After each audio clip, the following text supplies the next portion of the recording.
This is the second day of notes for chapter 13, gases. So all we really have left is section 3, and this is mostly a review section. The title is gas stoichiometry. If you remember stoichiometry, that's where we use a balanced equation to get our conversion factor for the second blank. The way we do these problems, every problem's a two-step problem. So we'll just kind of review over the steps of doing stoichiometry. Of course, first, you need to have a balanced equation. And don't assume the equation's balanced. If you don't have an equation at all, read the problem and try to set up what the reaction is and then balance it. If you have a skeleton equation, balance that. So a couple of things you need to remember. Remember that molar volume at STP is 22.4 liters.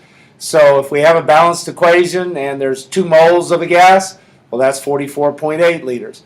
If there's 3 moles, so that's 67.2. So you just basically, when you do your second conversion factor or your second blank, the conversion factor for volume is just going to be the number in front of the substance times 22.4.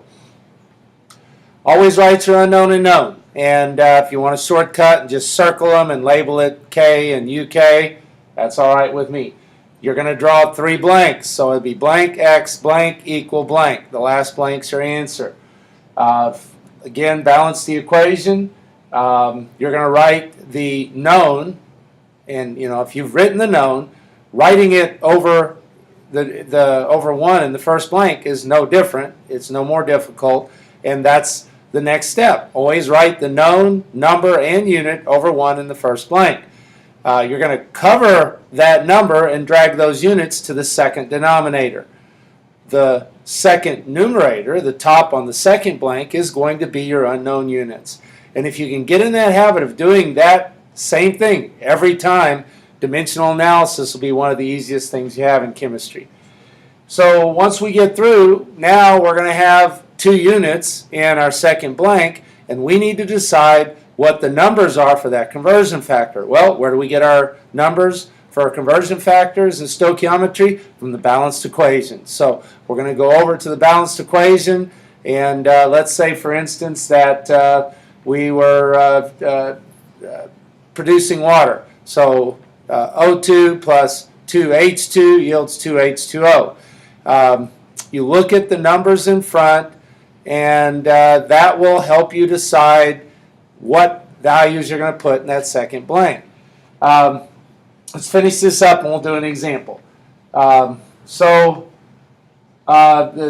types that you are going to see, you'll see all different types of gas stoichiometry problems. Could be mole to mole. Then you just use the numbers in the balanced equation in the second blank. So for water, oxygen would be 1, hydrogen would be 2, and water would be 2. So those are the numbers.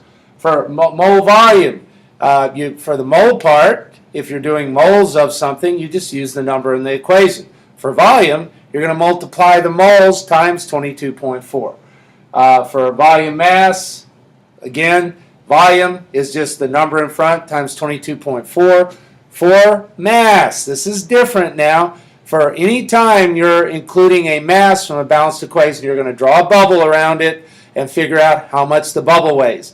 That'll be the value you put in that second blank, whether it be numerator or denominator.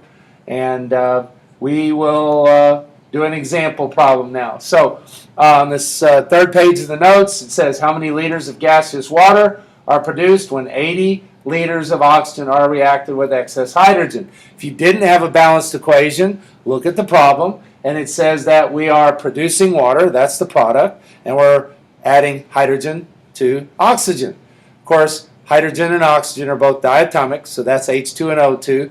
Once you balance it, you've got 2H2 plus O2, 1 O2, yields 2H2O. Of course, we go through our steps now. You're going to write the unknown and known. What's the known here? 80.0 liters of oxygen, and the unknown is liters of water.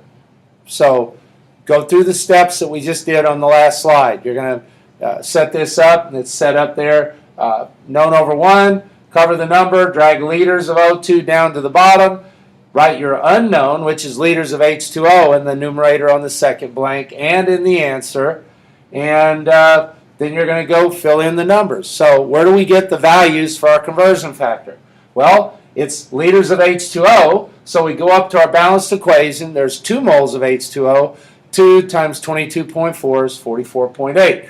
We go to the denominator on the second blank, and it says how many liters of O2? Well, there's 1 mole, which is 22.4 liters. Fill all that in, punch the buttons on your calculator, you get the answer. The only real differences on these, some of them may be moles, then you're just going to take the number in front of the substance directly from the equation, and some may be mass. If it's mass, draw a bubble around the whole thing, including the number in front, figure out how much the bubble weighs, and that will be your value in your conversion factor. So that's it. That covers the second day, and that finishes our notes. Worked lots of practice problems. There's lots of them online. There's also some practice problem sheets that are where you pick up your papers.